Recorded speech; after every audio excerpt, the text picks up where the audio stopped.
welcome to Hot Seat. My distinct pleasure to have the Speaker of the Oklahoma House, Charles McCall. Good to see you, Mr. Speaker. Great to be with you, Scott. Hey, everybody's talking this week about the security of their deposits, the banking system, where there's a million stories to be had. But I'd like for you to take off your speaker hat and talk about, as a banker, your confidence in our banking system right now. Good?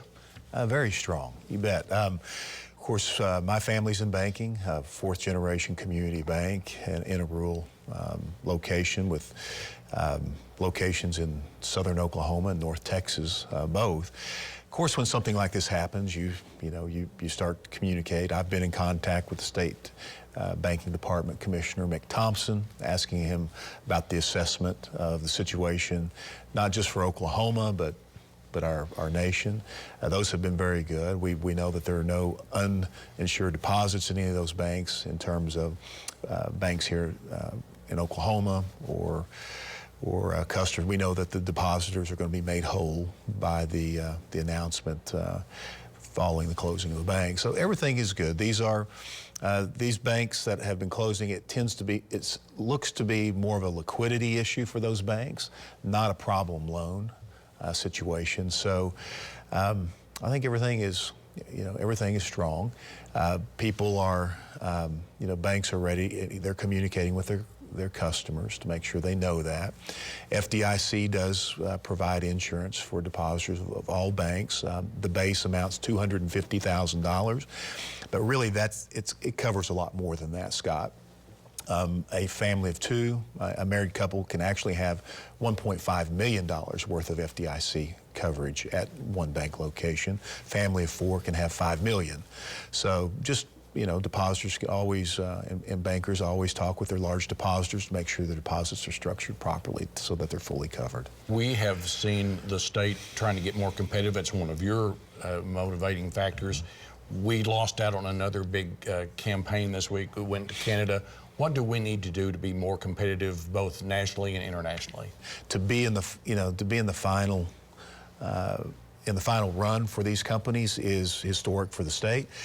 We can't compete with a country that offers a lithium mining rights and whatnot. We understand why they didn't come to Oklahoma. But we're in the running. I believe I'm told by Commerce, there's a handful of companies still looking at Oklahoma with some great size. It's great to be able to talk to these mega companies that employ 3,000 plus people, but we have people looking at the state of Oklahoma that are looking to bring 1,000 jobs or 500, and so we'll be able to place those regionally or centrally. Those opportunities are still there, but on this one, we've missed, but it was great to be in the top two. Are you confident that everybody can get along to the point to get a lot of these projects across the line by the end of May? Absolutely. We will have a budget by the end of May. We'll move some very significant policy this year. There will be a lot of wins here in the state of Oklahoma for this session. In terms of friction, that's the way government's designed. I mean, you have a three-branch government system between the legislative branch, which we have two legislative chambers, the executive branch, the governor's branch of government, and the courts. And so everything has been very positive. There's definitely policy that the House is very much interested in, and we don't want political games played with those policies. We understand the Senate's got to give it an up or down.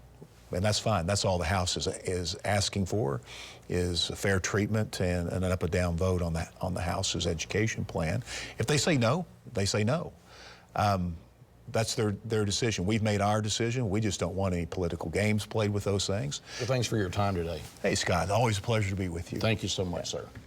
See this again at news9.com/YourVoteCounts, and follow me on Twitter and on Facebook.